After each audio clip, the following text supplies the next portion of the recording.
উনরা বলতেছেন কার কাছে চাও, তো মনে মনে কয় যে কার কাছে আর চাবো, মেরে সর হো তেরে দর হো মেরে দিল হো তেরে ঘর হো, मेरे सर हो तेरे दर हो मेरे दिल हो तेरे घर हो, तमन्ना मुख्तसर सी है मगर तमहीद तुलानी। বলে মালিক আর কোথায় যাবো, তোমার কাছে ভিক্ষা চাই, আল্লাহর কাছে ভিক্ষা চাই। রুহবানুল লাইল ফুরসানুন নাহার, রাতের বেলার রাহেব, দিনের বেলায় ঘোড়সওয়ার। রাতের বেলায় মালিকের কাছে কান্দে, দিনের বেলায় মানুষের কাছে হাত পাতে। এইটা আকাবিরের সুন্নাত, এটা নবীজির সুন্নাত। এই কারণেই উলামা একরাম আপনাদের কাছে হাত পাতে, তাহলে হাত পাতার কোনো দরকার ছিল না। কাসেম নানুতুবি তো এত পাওয়ারফুল ছিলেন যে উনি নামাজ পড়তেছেন আর ওনাকে টাকা দেওয়ার জন্য আসছে বড় শিল্পপতি, কোটিপতি ওই জামানা। তো উনি নামাজ পড়তেছেন, সালাম ফিরে দেখেন যে ও বসা পিছনে, তুই পারে মানে চা নিয়ে আসবি না, তোরে পারবো, আমি চাইলে পরে আসিস, তুমি পিছনে বসা। ওই শিল্পপতি দেখে আমার নামাজে দাঁড়িয়েছেন। আমরা তো শিল্পপতি দেখলে তাড়াতাড়ি সালাম ফিরে, যে পয়সাওয়ালা আইসে কিছু খসানোর দরকার। উনি আবার নামাজে দাঁড়িয়েছে, আবার লম্বা নামাজ পড়ে সালাম ফিরে দেখেন গোড়ার দিন যায় নাই, এখনো বসে, আবার নামাজে দাঁড়িয়েছে, আবার নামাজে দাঁড়িয়েছে, আবার নামাজে দাঁড়িয়েছেন। ওই শিল্পপতি দেখে আমি না গেলে ওনার নামাজ শেষ হবে না। এরপরে সে চলে গেছে, যাওয়ার সময় কাঁচা টাকা ওনার জুতার মধ্যে ঠুসে রেখে গেছে, কাঁচা টাকা ওনার জুতার মধ্যে ঠুসে রাখছে। এরপরে 2 রাকাত পড়ে সালাম ফিরে দেখেন ও আর নাই, তখন বের হয়েছেন।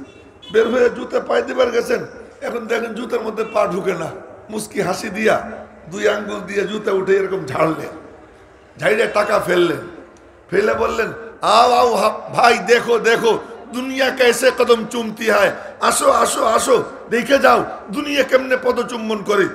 টাকা জুতা ভরা টাকা, ওখানে দাঁড়াইয়া সব বন্টন করে দিয়েছেন, 1 টাকাও নেন নেই। এই কাসেম নানুতুবি রহমতুল্লাহ আলাইহি, এই কাসেম নানুতুবি রহমতুল্লাহ আলাইহি গিয়া মানুষের কাছে হাত পাততেছেন, কিছু দেন মাদ্রাসার একটা ভবন বানাবো, কিছু দেন। একজন দিছে 3 টাকা, একজন দিছে 6 টাকা, একজন দিছে 12 টাকা, এই করে উঠছে 300 টাকা। ওই জামানার 300 রুপি, 300 রুপি নিয়া বুজুর্গরা মিটিং করে সিদ্ধান্ত নিয়েছেন আগামীকাল সকালে মাদ্রাসার ভিত্তি রাখবেন। তখন মুহতামিম ছিলেন শাহ রফিউদ্দিন রহমতুল্লাহ আলাইহি। শাহ রফিউদ্দিন রহমতুল্লাহ আলাইহি সকালবেলা ফজরের নামাজ পড়তে গেছেন, এটাও মনে রেখে দিন সবাই, ছাত্ররা সবাই মনে রেখে দিও। দেওবন্দ মাদ্রাসার প্রথম মুহতামিমের নাম শাহ রফিউদ্দিন রহমতুল্লাহ আলাইহি। শিক্ষা দীক্ষা খুব কম ছিল, খুব কম ছিল, অল্প স্বল্প পড়াশোনা। তো সবাই মিটিং বসছে, একজন আর একজনকে বলে আপনি মুহতামিম হন, কায়েম মাপ চাই। ওরা কয় আপনি মুহতামিম হন, কায়েম মাপ চাই। এরা বলে তুমি মুহতামিম হও, কায়েম মাপ চাই। হযরত কাসেম নানুতুবি দেখলেন মুহতামিম কেউ হয় না, তা আল্লাহর সাথে পরামর্শ করি, চোখ বন্ধ কইরা মুরাকাবায় বসছেন। মুরাকাবায় মালিকের সঙ্গে লাইন লেগে গেছে, আর ওই লাইন লাগার পরে মুরাকাবা ভাঙ্গা এরপরে বলতেছেন রফিউদ্দিন তুই মুহতামিম। আল্লাহু আকবার বললেন না আপনারা, যে রফিউদ্দিন তুমি মুহতামিম। শাহ রফিউদ্দিন বলতেছেন হযরত আমার তত ইলম কালাম নাই, আর মৌলবী চালানো খুব মুশকিল। যারা মৌলবী চালায় ওই মুহতামিম সাহেব জিজ্ঞেস করেন, খুব কঠিন কাম মৌলবী চালানো। তার কারণ ইলমের গরমে মৌলবীরা কারো কথা শুনতে চায় না, মৌলবী চালানো খুব মুশকিল। ছাত্র সাংঘাতিক দুষ্ট, এগুলোরও নিয়ন্ত্রণ করা খুব মুশকিল কাম। এদিকে ওনার এলেম কালাম কম, তো খালি একা একা দোয়া করে আল্লাহ আমার তো এলেম কালাম তেমন নাই, আমি মাদ্রাসা কেমনি চালাবো, এত বড় জিম্মাদারি, আল্লাহ তুমি আমাকে সাহায্য করো। মালিকের কাছে নুসরত চায়, মদত চায়।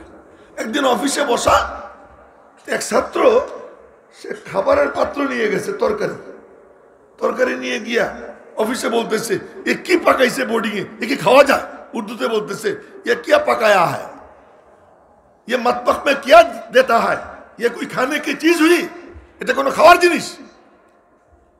হাটাদারি মাদ্রাসা ডাইল এত পাতলা হইতো পড়তো, বাংলাদেশের প্রাচীন মাদ্রাসা হাটাজারি। তো এক ছাত্র ক্লাসে জিজ্ঞেস করে, হুজুর এই ডাইলের পানি দিয়ে কি ওযু করা কি জায়েজ হবে? এত পাতলা হইতো ডাইলের পানি। তো ওই জামানার যে খাবার, তো বলে যে খাওয়া যায়। শারফিউদ্দিন ওইদিকে তাকাইছেন, তাকাইয়ে বললেন, এ তো এই মাদ্রাসার ছাত্র না, দেওবন্দের ছাত্র না। সবাই বলতেছে, হুজুর না ও তো পরীক্ষা দিছে, ভালো নম্বর পাইছে, খারাপ নম্বর পাইছে।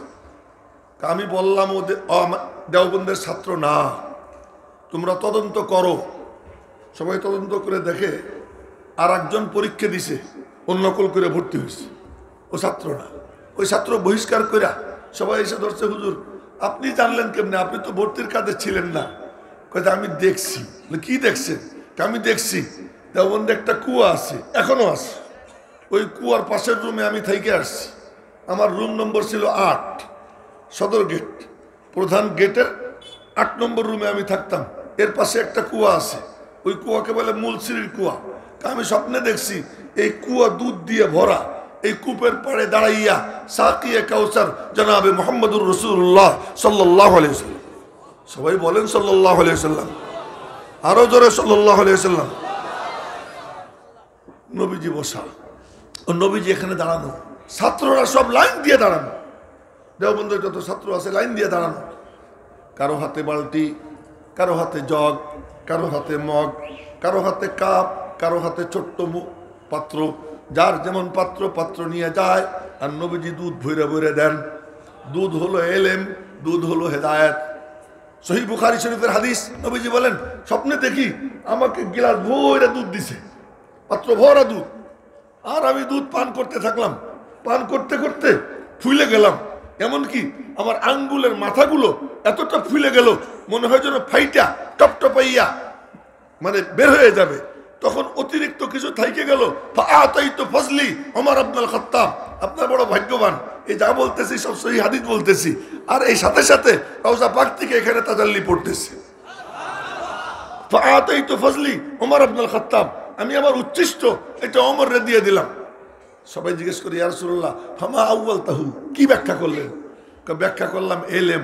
আল্লাহ আমার এলেম দিছে, এলেম আমার ভিতরে পুরোটা নেওয়ার পরে অতিরিক্ত টুকু ওমরে দিয়ে দিছে। সুবহানাল্লাহ বুঝিয়া মনে হয় সবাই মিলে জোরে সুবহানাল্লাহ। আসল কথা তো এখনো হয় নাই। ওই যে একজন মাথা নিচের দিকে দিছে, এই যে দ্বিতীয়বার হইল, তৃতীয়বার হইলে কিন্তু আরো কড়াভাবে কথা বলবো, আর যেন না দেখি। অতিরিক্ত টুকু ওমরে দিছে। আচ্ছা আপনাদেরকে জিজ্ঞেস করি, আবু বকর 1 নম্বর না ওমর 1 নম্বর? হ্যাঁ, ফজিলত তো দেখি সব ওমরের, আবু বকরের ফজিলত পাই না। হাদিসে খুব কম পাওয়া যায় আবু বকরের ফজিলত, খালি ওমরের ফজিলতে হাদিস ভরা। করো নাকি? নবীজি বলছেন অতিরিক্ত টুকু ওমরে দিছি, আবু বকরের কথা বলেন নাই। আবু বকর কে?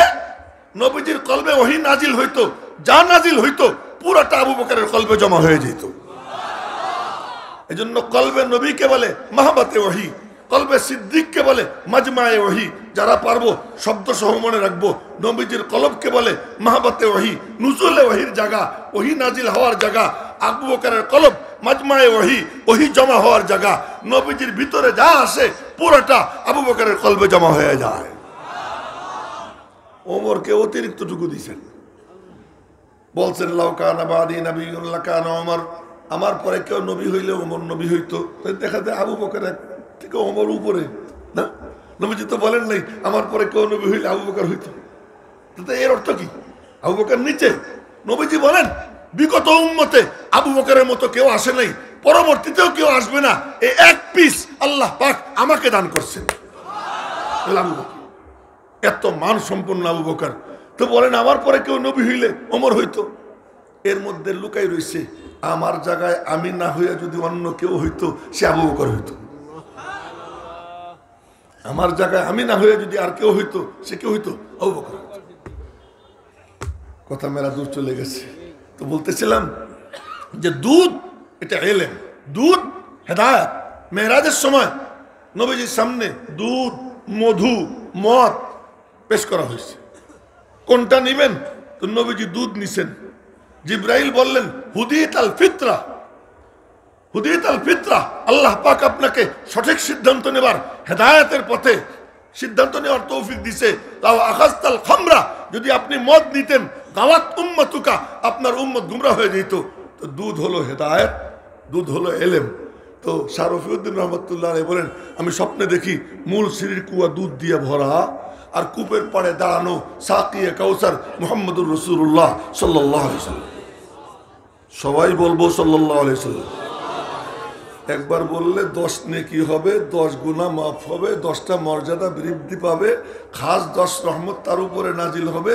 আর এখনই তার দুরূদ, তার নাম ঠিকানা সহ রওজা পাকে নবীজির কাছে চলে যাবে। সমস্যা কি? কোনো ক্ষতি আছে নি? ক্ষতি তো নাই, বলে ফেল। তো বলে নবীজি দাঁড়ানো, আর সব পাত্র নিয়া, আশরাফ আলী থানবীর যে পাত্র, ইয়াহিয়া মাহমুদের পাত্র কি তাই? আমিও দেওবন্দে পড়ছি, উনিও দেওবন্দে পড়ছেন। শাইখুল ইসলাম হুসাইন আহমদ মাদানী, আল্লামা আনোয়ার শাহ কাশ্মীরি, তারাও দেওবন্দে পড়ছেন, আমরাও দেওবন্দে পড়ছি। ওই একই বিল্ডিংয়ে বৈশা, একই জায়গায় বৈশা। এই জন্য সব একরকম? একরকম না। যার যেমন পাত্র নিয়ে যায়, আর নবীজি দুধ ঢেলে ঢেলে দিচ্ছেন, তার মানে পড়াইতেছেন ইয়াকুব নানুতুবি, দুধ দিচ্ছেন নবীজি। পড়াইতেছেন কাসেম নানুতুবি, দুধ দিচ্ছেন নবীজি। তার মানেটা কি? তার মানে হলো এগুলো সব দামি, এরা বসে থাকে, কিন্তু আসল উস্তাদ, আসল নূরওয়ালা ওই মদিনা পাকে জনাবে মুহাম্মদুর রাসূলুল্লাহ সাল্লাল্লাহু আলাইহি ওয়াসাল্লাম। এজন্য ওই নিসবত ছাড়া যদি কেউ এসে এখানে বসে, তার দ্বারা হেদায়েত হয় না, তার দ্বারা গুমরাহি ছড়ায়। ওই নিসবত বাদ দিয়া কেউ যখন নিজে পপুলার সাইজে যায়, তার দ্বারা উম্মত গুমরাহ হয়। তার জুবান দিয়া নবীজির শানে বেয়াদবিমূলক কথা বের হয়, কাউ বয় বইলে ফেলায়, বলে কি আমি তো ঠিক কথাই কইতেছি, তামাশা দেখছি। এরকম চিৎকার দিলে কাম হবে? হ্যাঁ, বলে ফেলবে কাউ বয়, বলে ফেলবে কি মক্কি জিন্দিগি ছিল টেস্ট ক্রিকেট, মদনী জিন্দিগি T20। ভাষারও তো একটা আছে, কার শানে কথা বলে, কার শানে কথা বলে, একটু বলার সময় একটু চিন্তা করা উচিত। কিন্তু এটা কেন? শুধু একটা কারণে, ওই নিসবত নাই। কই দেওবন্দে যারা পড়াইতেন, সবার নিসবত রওজা পাকের সাথে। ওই তাদের সিনায় যে নূর আসতো, রওজা পাক থেকে আসতো, আর ওই নূর ছাত্রদের সিনায় যেত। উনি বললেন, ওই ছাত্রদের সবাই আমি দেখছি লাইন দিয়ে দাঁড়ানো, ওর মধ্যে ওর চেহারা দেখিনি, ওর মধ্যে ওর চেহারা দেখিনি। এই আমি জানছি এ দেওবন্দের ছাত্র না। বলার মাকসাদ যে মাদ্রাসা এমন মাদ্রাসা, তো ওই যে বিল্ডিং বানাবেন, সকালবেলা একটা করে ইট গাঁথবেন, 5 বুজুর্গ 5টা ইট রাখবেন, এই সিদ্ধান্ত নিয়া রাতের বেলায় ঘুমাইছেন, সকালবেলা ফজর পড়তে গেছেন, ফজর পড়তে গিয়া এখন ফজরের পরে ইট গাঁথবেন। তো মোহতামিম সাহেব বলতেছেন, হুজুর বিল্ডিং এর নকশা আঁকা হয়ে গেছে। নকশা আঁকা হয়ে গেছে মানে? হ্যাঁ, আজকে রাত্রে নকশা আঁকা হয়েছে। বলে কে আঁকছে? চলেন দেখি। বের হয়ে দেখে লাঠির দাগ পড়ে রয়েছে। লাঠির দাগ? কিসের লাঠির দাগ? আজ রাত্রে নবীজি আসছেন, আমাকে সাথে নিয়ে লাঠি দিয়ে নকশাইকে বলছেন, কাসেম রে বইল এই নকশার উপরে ভবন নির্মাণ করতে। রব্বুল আলামিন বলতেছেন, স্যার সৈয়দ মুসলিম আলিগড় বিশ্ববিদ্যালয়ে গেছে, ওখানে ইহুদি খ্রিস্টানরা টাকার বস্তা নিয়ে গেছে, ওখানে এক একজনের বেতন 300 টাকা, 250 টাকা, 200 টাকা। আর দেওবন্দে কাসেম নানুতুবি, তোর বেতন 6 টাকা।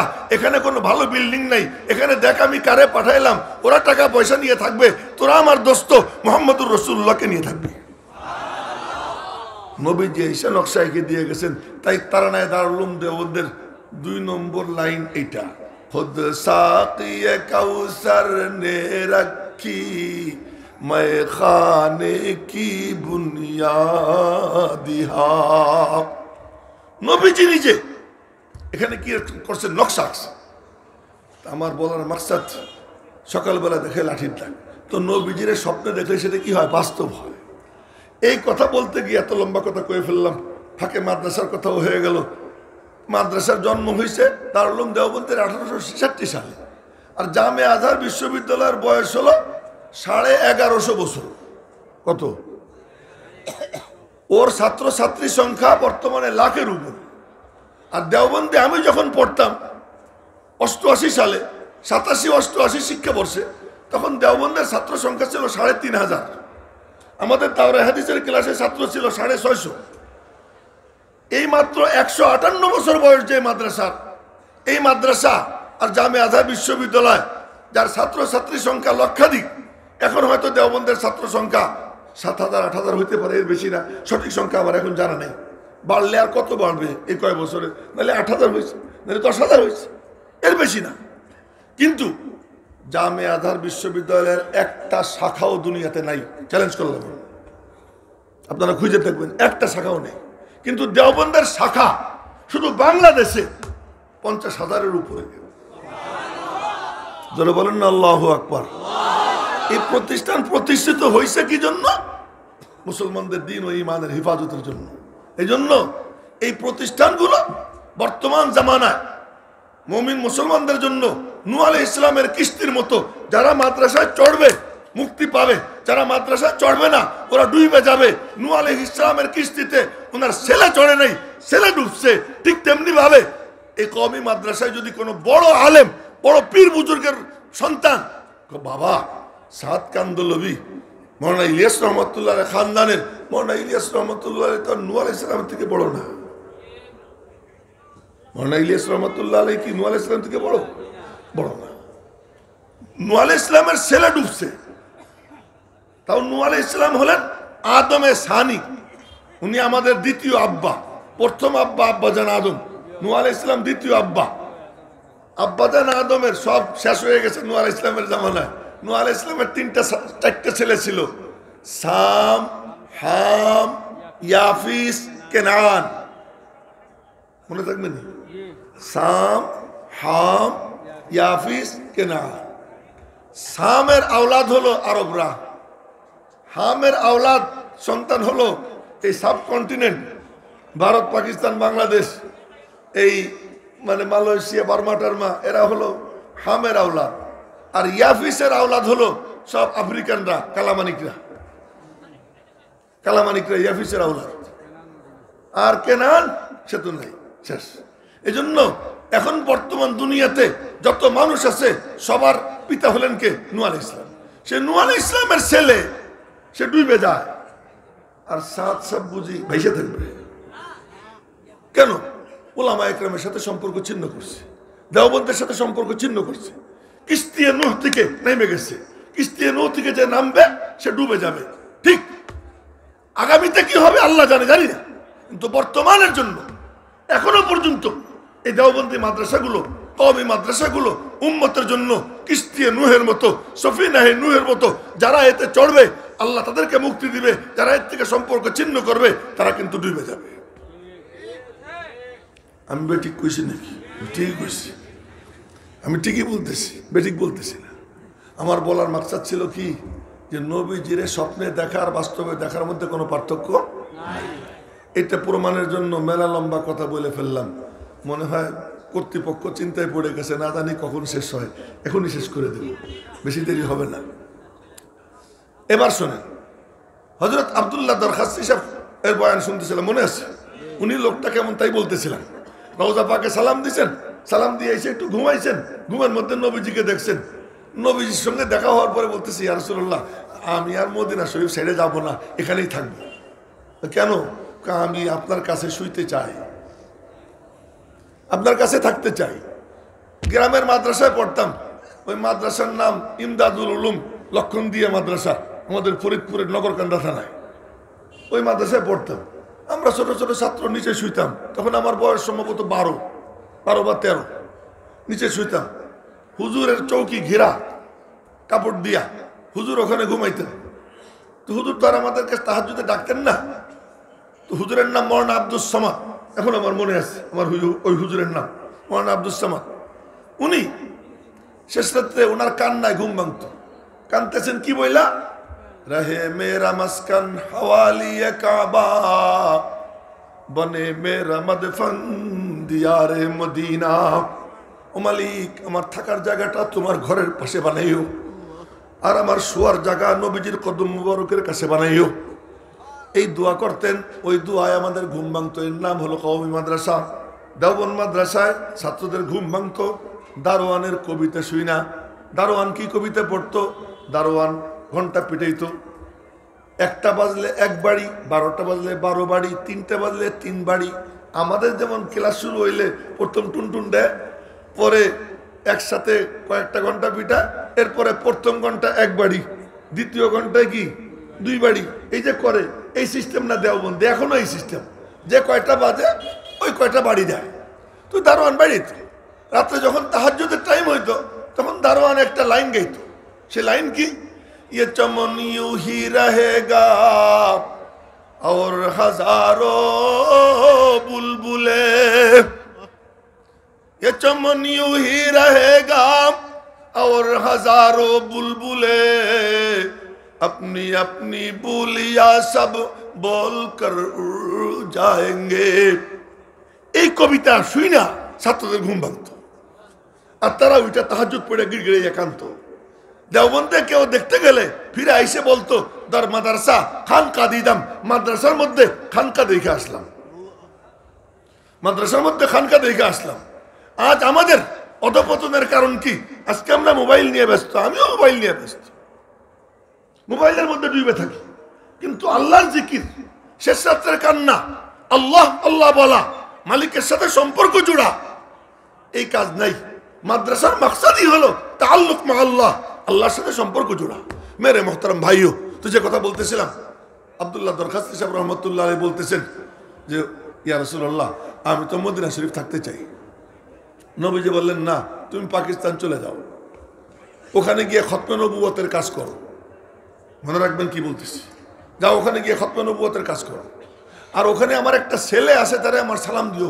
আপনার ছেলে কে? উনি বলতেছেন আপনার ছেলে কে? আমার ছেলে সৈয়দ আতাউল্লাহ শাহ বুখারী। সৈয়দ আতাউল্লাহ শাহ বুখারী, সৈয়দ আতাউল্লাহ শাহ বুখারী কে? আলিগড় মুসলিম বিশ্ববিদ্যালয়ে গেছেন, ওনার ভক্তবৃন্দরা কয় কি হুজুর আপনি একটু ই করেন, বয়ান করেন। চেয়ারে বসাইছে, যারা ওনার বিরুদ্ধে এরা চতুর্দিক থেকে পাথর মারা শুরু করছে। তো পাথর যখন মারতেছে উনি মাথা নিচের দিকে দিয়ে চোখ বন্ধ করে মাথা নিচের দিকে দিয়েছেন, কারো দিকে দেখতেছেন। পাথর আসতেছে উনার গায়ে না লেগা কিসের সঙ্গে যেন লাগে আর ছিটে ছিটে পড়ে যায়। সুবহানাল্লাহ, তো গবেষণা করতে হবে। পাথর ছিটে ছিটে দূরে চলে যায়। এই দৃশ্য দেখা ছাত্ররা বলে কি হুজুর আপনি বয়ান করেন। এরপরে উনি বয়ান করছেন, তেলাওয়াত করছেন, বয়ান করছেন। বয়ানের শেষে ওনার একান্ত জনরা জিজ্ঞেস করে হুজুর আপনারে পাথর মারতেছিল, আপনি তখন নিচের দিকে চেয়েছিলেন, কাউকে দেখলেন না, উপরের দিকে চোখ উঠাইলেন না কেন? এই জন্য উঠেই নেই, চোখ উঠাইলে তো চিনে ফেলবে। হাসরের ময়দানে নানা জানের সঙ্গে দেখা হবে, আর নানা জান আমাকে জিজ্ঞেস করবেন তোরে কে কে পাথর মারছিল, ওরা কে কে আমারে বল। তখন আমি বলবো আমি দেখিনি, আমি চিনি না।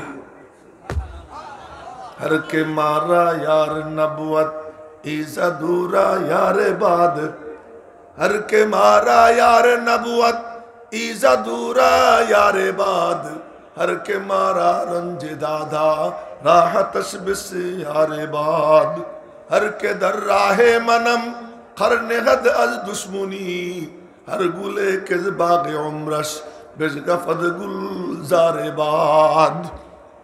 যে আমার শত্রু দোয়া করি মওলা তুমি তার বন্ধু হয়ে যাও। আজ তো আমরা মায়ের দিয়া জিতে মনে করি জিতে গেছি। আরে না না না, যে জিতে যায় সে জেতে না, যে মজলুম হয় ওই জিতে যায়। মজলুম জেতে, জালেম কখনো জেতে না। এই জন্য মজলুম হওয়ার দোয়া করা দরকার। আল্লাহ আমি যেন মজলুম হই, জালেম যেন না হই, জালেমের লিস্টে যেন আমার নাম উঠে না যায়। মজলুম হব, জালেম হব না। হযরত আতাউল্লাহ শাহ বুখারী মজলুম হয়েছেন, রওজা পাক থেকে সুসংবাদ আসতেছে। কি সুসংবাদ? আব্দুল্লাহ দরখাস্তি সাহেবকে নবীজি বললেন আমার ছেলে আতাউল্লাহরে আমার সালাম দিও। বইল আমি ওর উপরে খুব খুশি, আমি ওর উপরে খুব খুশি, ও যেন খতমে নবুয়তের কাজ মজবুত করে করে। আব্দুল্লাহ দরখাস্তি সাহেব দেশে আসছেন, আইসা শাহজিকে দেখতে গেছেন। সবাই বলতো শাহজি, উনি মাথায় টুপি পরতেন না, হিপ্পি চুল ছিল, বাবরি চুল ছিল। কেন টুপি পরতেন না?